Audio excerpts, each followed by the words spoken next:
with X, you've decided enough is enough and leave. Yeah, that's exactly right. I mean, it's become an absolute bin fire of misinformation, misogyny, extremism. And, it's very much linked to, although we're talking about Grok specifically, which is the sort of the chatbot that's embedded in X. X itself has been providing a lot of dangerous information and misinformation that's full of trolls, full of Russian bots. And it just means it's not a useful place to have a constructive conversation. So I use social media loads. We use Facebook, Instagram, to communicate with constituents, to let them know what we're doing, to try and give useful information, to try and hear their views.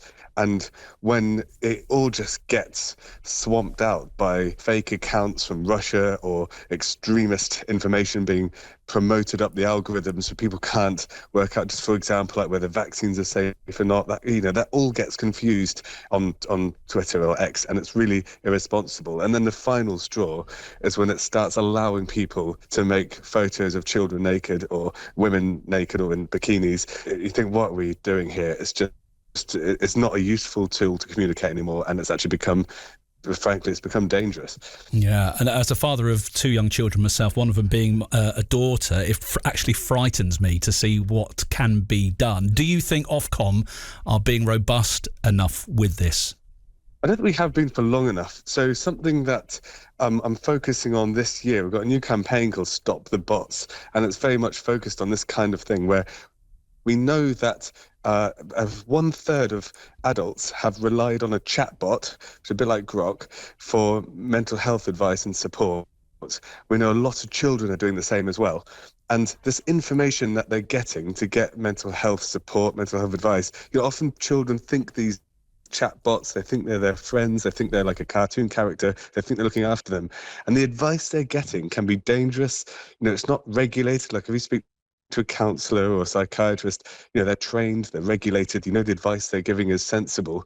Whereas these are taking the place of trained medical professionals, and they're not regulated. And we've got this campaign, Stop the Bots, to make sure that people who are leaning on these the devices, these chatbots, things like Grok, to get mental health support and advice need to be protected. And that's something the government needs to work on very quickly.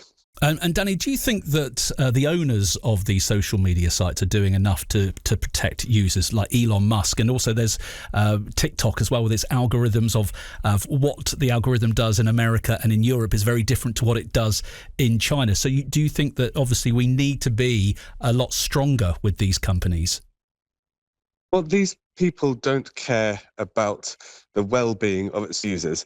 All they care about is that they put up content that is addictive, and it causes outrage, it causes anger because it gets shared, it gets engagement, and it becomes a very unhealthy space. It's bad for people's mental health, it's bad for their physical health when they get bad information, it's bad for the way they view the world. We know that X and Elon Musk were promoting the myth that Donald Trump won the 2020 election when he lost it.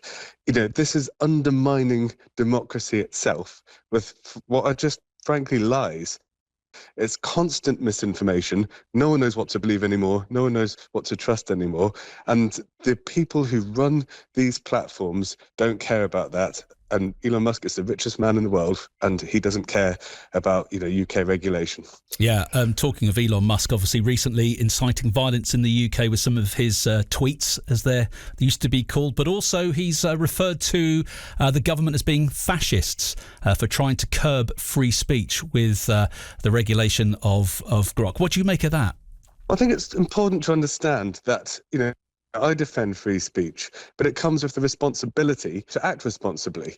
So he can't claim that you can generate artificial images of naked children or have pictures of women without their consent in bikinis and claim that is free speech, and that's fair enough. There is a duty not to unnecessarily harm other people even within the boundaries of free speech. And I think most people listening to this will agree that, we cannot promote what is paedophilia in the name of free speech. It's completely and utterly wrong. We can't undermine democracy in the name of free speech. We can't put out, lies about different groups of people and incite violence against them and defend it by saying it's free speech, because it's just completely irresponsible and it's toxic. Okay, Danny, thank you so much for coming on Radio Solent this afternoon, having a chat with me about that. Lib Dem MP for Winchester, Danny Chambers there.